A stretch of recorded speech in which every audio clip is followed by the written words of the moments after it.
And the idea that someone is creating something, you know, to be different, but actually it's because there are cycles of time. In human consciousness, there are cycles where sometimes it's up and it's integrated and there's a wide opening in terms of knowledge. Yeah. And at other times it's closed down. And it isn't that you could say that one is better than the other. It's just that because consciousness is infinite, Yes. then there can be total fullness in terms of full knowing, but there can also be complete ignorance as well. Right. And So, yeah. sorry. So we went through a long period of ignorance. Yeah. Is this what you said in the beginning? Yeah. Yes. We've gone through a long period where form has predominated. Yes. Yes. And a loss of the kind of anchorage in one's true universal nature. Yes. But it's a long decline, but it's an immediate return, because it's either known or not known. Mm-hmm. So the losing of it takes a long period, but the remembering of it is instant. And we are entering this And period now. we're at this really interesting point here where it's like that. Yeah. Well, we talk about that later. So let's Okay. maybe move on to the next picture. So the next one is the one that I referred to actually, which is the Baptism of Christ by Piero della Francesca. Yes. And this painting in the National Gallery in London influenced Hockney a great deal.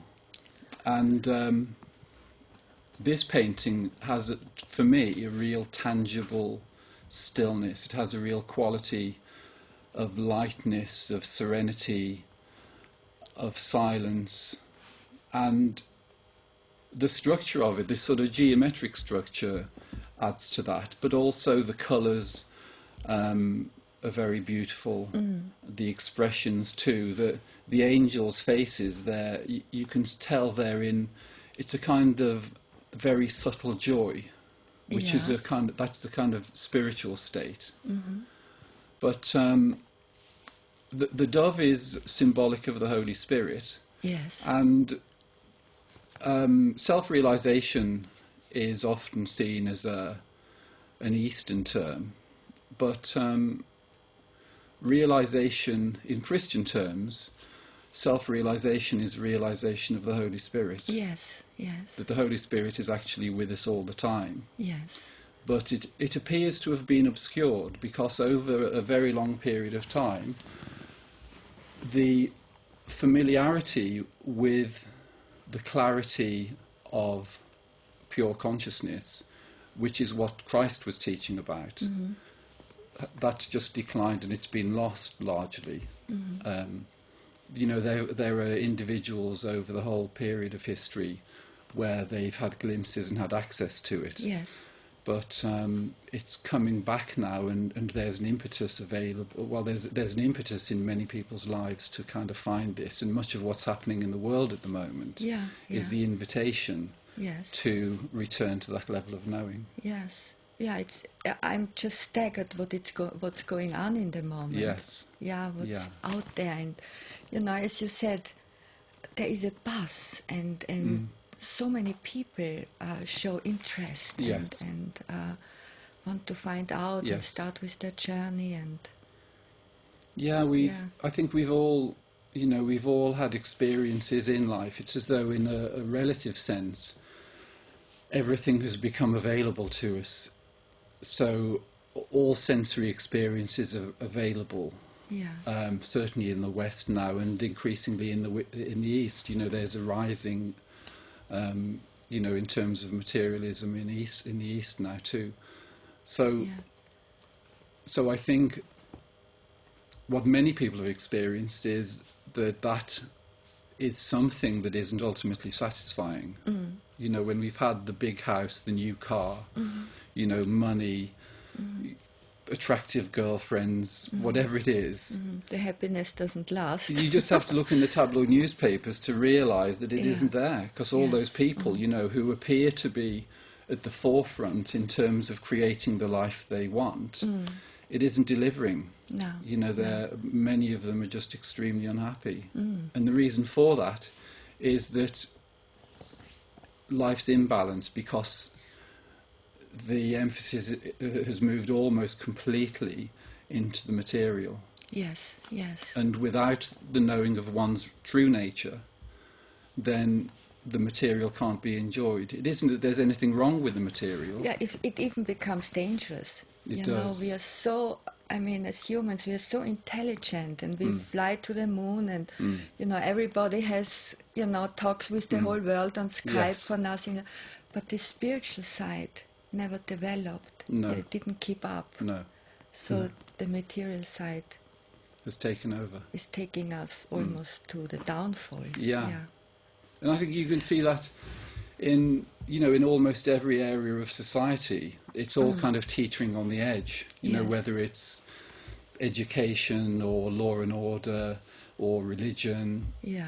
You know, most key areas, health, you know, most areas in society, they're kind of on the edge of the abyss because it's just become so extreme. Yes.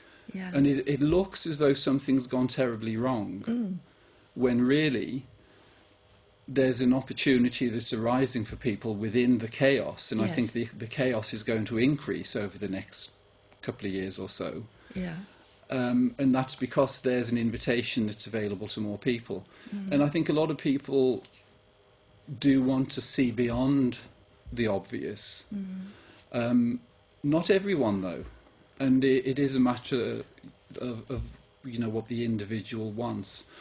You know, some people like it as it is, and they'll be gripping on, and it'll be a real white knuckle ride for them. You know, they'll be holding on, you know, to what is known, because while there's the sense of being a separate individual, there's also fear, because there's duality. But once one's true nature is seen, then fear disappears. And then what takes the place of fear is faith or surrender, because there's a trusting that actually there's an infinite level of intelligence that's available, that will structure life experience and take care of everything for you. And that's the possibility that's emerging for It's people. the possibility. It's just not everybody believes in that.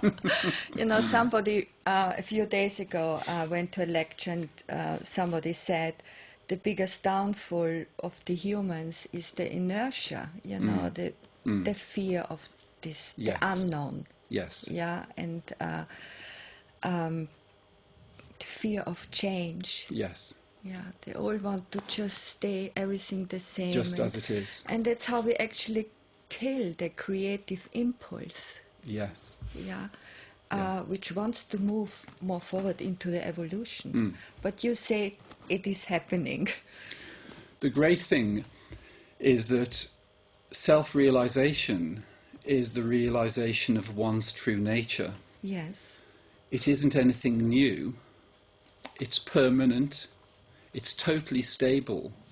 It's the foundation on which the whole range of experience can happen.